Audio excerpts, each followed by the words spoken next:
Guys welcome back to interest. आज हम देखने वाले हैं योगी आदित्यनाथ जी का एक इंटरव्यू जिसके अंदर रूबिका लियाकत इंटरव्यू लेंगे उनका। अच्छा, मुझे और बहुत ही गजब कहर ढाया है इस इंटरव्यू। मुझे बहुत सारे लोग ना मैसेज करके बोलते हैं कि मैं इनकी तरह दिखती हूँ कभी कभी। ऐसा है?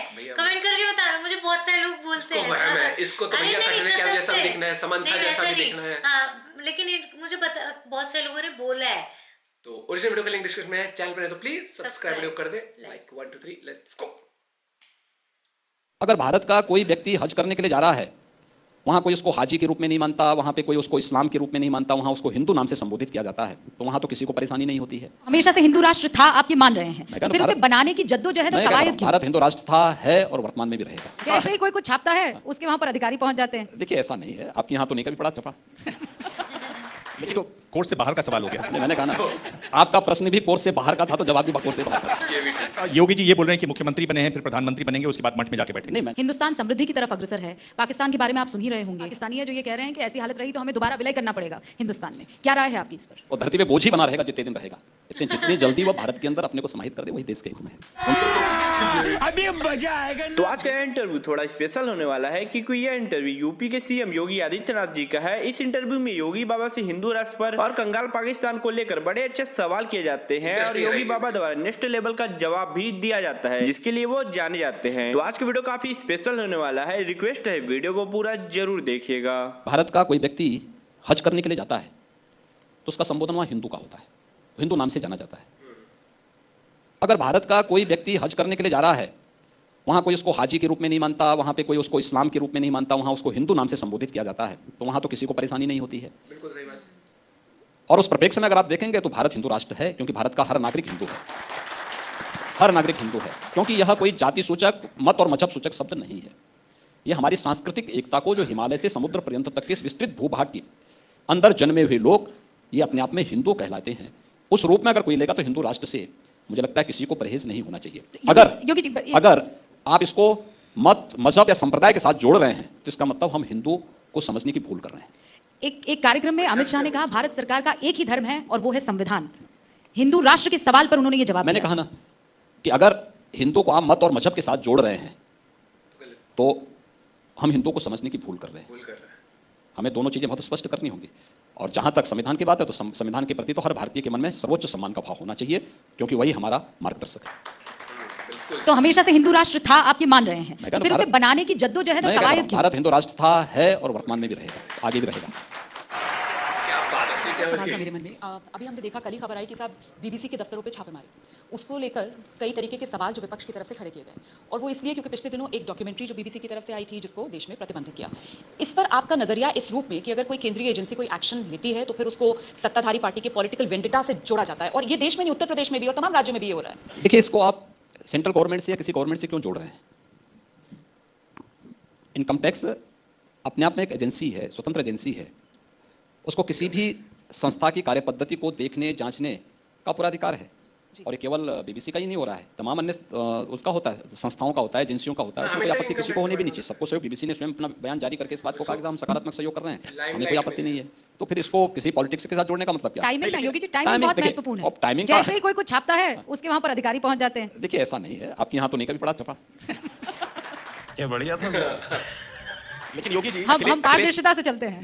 यहाँ तो सारी कार्यपद्धति बहुत पारदर्शी। अखिलेश यादव कह रहे हैं कि दरअसल बीबीसी पर जो छापा है ये वैचारिक आपातकाल की घोषणा है। बहुत हाई भरकम शब्द। ये वैचारिक आपातकाल की बात कर रहे हैं जिन्होंने हल्ला बोल का नारा दिया था यूपी में, और एक न्यूज़पेपर के कार्यालयों पे हमला बोल करके उनके गुंडे किस तरीके से वहां आगजनी कर रहे थे, ये दृश्य भी उत्तर प्रदेश ने देखा है। देवांग जी, आपने तो देखा ही होगा। बिल्कुल। और ये लोग वैचारिक आतंकवाद, आपातकाल की बात करते हैं, तो ये तो इन लोगों के वास्तविक चेहरे को जनता जान चुकी है। इसलिए ये लोग न बोलें तो मुझे लगता है कि राजनीति में कुछ दिन के बाद लोग थोड़ा इनके चेहरे को भूल करके जब नए सिरे से आएंगे, लोग बोलेंगे चलिए ठीक है। रोज बोलेंगे ना तो हमारे लिए एक उर्वरा भूमि तैयार कर देते हैं लोग चुनाव के लिए। आपको कोई जवाब नहीं देना है, मैं आपसे सवाल भी पूछूंगा और जवाब भी मैं ही दूंगा। आपको केवल एक चुनना है उसमें से। तैयार हैं आप? ऑप्शन देंगे, चुनना है आपको। मजा आएगा ना। ये बताइए कि आप मुख्यमंत्री बने 2 बार, तो ज्यादा खुशी आपको कब हुई, पहली बार या दूसरी बार? मुझे खुशी तब हुई थी जिस दिन मैंने योगी के रूप में दीक्षा ली थी, सबसे ज्यादा खुशी उसमें हुई थी, और मैं उसी रूप में रहना पसंद करूंगा। योगी जी, तो कोर्ट से बाहर का सवाल हो गया। मैंने कहा ना, आपका प्रश्न भी कोर्ट से बाहर का था तो जवाब भी कोर्ट से बाहर था। तो भविष्य में आप खुद को केंद्र में देखना चाहेंगे या राज्य में? मैं अपने मठ में देखना चाहूंगा। लोग जाने नहीं ये तो देंगे ना हेडलाइन बन मठ जाएगी में। आगे, मतलब क्या आप संन्यास की बात कर रहे हैं? मैं सन्यासी हूं, लेना क्या, मैं तो ऑलरेडी उसको बहुत पहले, आज से 30 साल पहले ले चुका हूं। नहीं, पर अब तो आप राजनीति में हैं, क्या आप? नहीं, मैं राजनीति मेरा फुल टाइम जॉब नहीं है, कभी मैंने इस बात को नहीं कहा, कभी नहीं।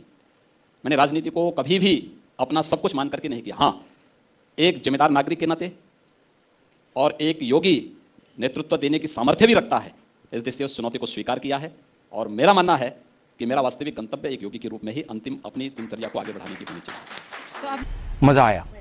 मतलब योगी जी ये बोल रहे हैं कि मुख्यमंत्री बने हैं, फिर प्रधानमंत्री बनेंगे, उसके बाद मठ में जाके बैठेंगे। नहीं, मैंने कभी नहीं कहा कि मैं प्रधानमंत्री बनने जा रहा हूं। मैं एक योगी हूं और योगी के रूप में ही रहना चाहता हूं। आपको क्या लगता है 2024 में बड़ा मुद्दा क्या होगा? राम मंदिर जो बनकर तैयार हो जाएगा, या विकास का काम जो आप लोगों ने किया? इनमें से, इन दोनों में से बड़ा मुद्दा कौन होगा? मोदी सरकार की 10 वर्ष की उपलब्धियां, बिल्कुल सही बात, हर एक फील्ड की, हर फील्ड में भाई साहब, नो डाउट। अंतिम सवाल है कि इन दो में से कौन सा मुद्दा है जो आगामी चुनावों के लिए, विधानसभा चुनावों की भी बात कर रहा हूं, ज्यादा महत्वपूर्ण होंगे? एक है ओल्ड पेंशन स्कीम का मुद्दा, दूसरा यूसीसी का मुद्दा, यूनिफॉर्म सिविल कोड का मुद्दा। मैंने कहा ना, जो देश के हित में होगा, केंद्र सरकार उसके लिए कार्य कर रही है। राज्य सरकार और केंद्र सरकार, डबल इंजन की सरकार ने मिलकर करके उन सभी कार्यक्रमों को लेकर के आगे बढ़ रही है। ये कोई मुद्दे नहीं है, और आवश्यकता पड़ेगी देश के हित में तो भारतीय जनता पार्टी नेतृत्व की सरकार उस प्रकार के कदम उठाने में सक्षम है। यूसीसी पर पर्सनल लॉ बोर्ड ने कहा है, मुस्लिम पर्सनल लॉ बोर्ड ने, कि चूंकि बहुत यहाँ पे अलग अलग धर्म हैं, इसलिए वो रहना चाहिए यूसीसी। आपकी इस पर क्या राय है योगी जी? देखिए, हम सबको एक बात को मानना होगा कि देश संविधान से चलेगा, मेरी व्यक्तिगत राय से नहीं, किसी पर्सनल एजेंडे से नहीं, और भारत के संविधान के प्रति सर्वोच्च सम्मान रखते हुए हर व्यक्ति को उसका सम्मान करना ही होगा। मैं ही शब्द इसलिए कह रहा हूं क्योंकि अगर हम एक राष्ट्र के रूप में भारत को समृद्धि की ओर अग्रसर करना चाहते हैं तो 140 करोड़ लोगों की जिम्मेदारी बनती है कि हम सब मिलकर के भारत के संविधान के प्रति सर्वोच्च सम्मान का भाव रखें, और अपने पर्सनल एजेंडे को, वह किसी जाति, मत और मजहब का हो, क्षेत्र भाषा का हो, या किसी पर्सनल लॉ का हो, उसको अगर अपने दायरे में सीमित रखेंगे तो देश के हित में होगा और सबके हित में होगा। ये तो यही बातें तो बाद में याद आती हैं। एक आखिरी सवाल पड़ोसी मुल्क को लेकर है। हिंदुस्तान समृद्धि की तरफ अग्रसर है, पाकिस्तान के बारे में आप सुन ही रहे होंगे, लगातार नीचे की तरफ जाता हुआ, और हमने तो बाकायदा खबरें दिखाई है कि वहां पर कई पाकिस्तानी है जो ये कह रहे हैं कि ऐसी हालत रही तो हमें दोबारा विलय करना पड़ेगा हिंदुस्तान में। क्या राय है आपकी? देखिए, श्री अरविंद ने पाकिस्तान के बारे में बहुत स्पष्ट घोषणा की थी कि आध्यात्मिक जगत में पाकिस्तान कोई वास्तविकता नहीं है। तो जिसकी वास्तविकता नहीं है वो तो इतने दिन चल भी गया, एक गनीमत करिए, वो धरती पे बोझ ही बना रहेगा जितने दिन रहेगा। जितनी जल्दी वो भारत के अंदर अपने को समाहित कर दे वही देश के हित में है, उनके हित में होगा। ये तो अखंड भारत का नारा बुलंद कर, अखंड भारत बनना ही बनना, यही सच्चाई है। ये जो आप कथनी और करनी वाली बात कर रहे थे, उसी पर तो आपका ब्लूप्रिंट तैयार नहीं हो रहा है। करने दीजिए, अभी आने चलने दीजिए, अभी बहुत सारी चीजों को भविष्य के गर्त में रखना चाहिए। बहुत बहुत शुक्रिया। ये उत्तर प्रदेश के मुख्यमंत्री योगी आदित्यनाथ थे। सवालों के चक्रव्यूह से इन्होंने अपना खुद का सामना करवाया, तमाम सवालों के जवाब दिए हैं, पहले से ज्यादा मुखर, पहले से ज्यादा प्रखर, पहले से ज्यादा क्लैरिटी। जलवा है हमारा। उम्मीद करता हूं एक चीज मैं सबसे पहले तो आपको कहूंगा भाई, पहले तो वीडियो लाइक कर दो और जितना हो सके शेयर। और अब एक चीज मैं पूछना चाहूंगा, क्या आपको लगता है, अभी तो देखो मोदी जी ही अभी इलेक्शन लड़ेंगे, लेकिन फ्यूचर में क्या आप आदित्यनाथ, योगी आदित्यनाथ जी को देखते हैं एज अ प्रबल दावेदार ऑफ प्रधानमंत्री? मेरे हिसाब से हाँ, क्योंकि जो एक पर्सनालिटी होनी चाहिए, मुझे लगता है एक जो स्ट्रॉन्ग पर्सनालिटी, तो वो कहीं ना कहीं मुझे झलकती है। और उन्होंने उनसे ये पूछा ना कि आप प्रधानमंत्री बने, क्योंकि मैं अपने आप को योगी की तरह देखता हूं। वो योगी रहते हुए भी, क्योंकि उनका ये कि सेवा करना, और वो मुझे लगता है कि आज यूपी की कर रहे बहुत बढ़िया, और आने लगता है अगर मौका वो उन्होंने चाहा और मौका मिला फ्यूचर में, जब भी कैंडिडेट आगे डिसाइड होगा तो जरूर। लेकिन अभी तो मोदी जी बहुत बढ़िया काम कर रहे हैं, नो डाउट। और इनसे पूछा गया कि क्या सबसे बड़ा मुद्दा वो रहेगा चुनाव में, कि क्या पॉइंट ऑफ व्यू से, तो 10 साल में जो प्रोग्रेस किया है, चाहे वो बड़े से बड़े देश का रिलेशन, चाहे अपना स्टैंड बिल्ड करना, बोला ना हर फील्ड में इंडिया ने काम किया है। और आज देख लो, एक 5th लार्जेस्ट इकोनॉमी बन चुका है भारत। मैं तो ये कहूंगा भैया, सबसे पहले तो Yogi Adityanath OP in the comment हो जाए, जय हिंद जरूर लिख देना। और अगर आप इंडिया देख रहे हैं, और पाकिस्तान के ऊपर भी क्या बोला कि भैया वहां के लोग तो वैसे ही कहते हैं।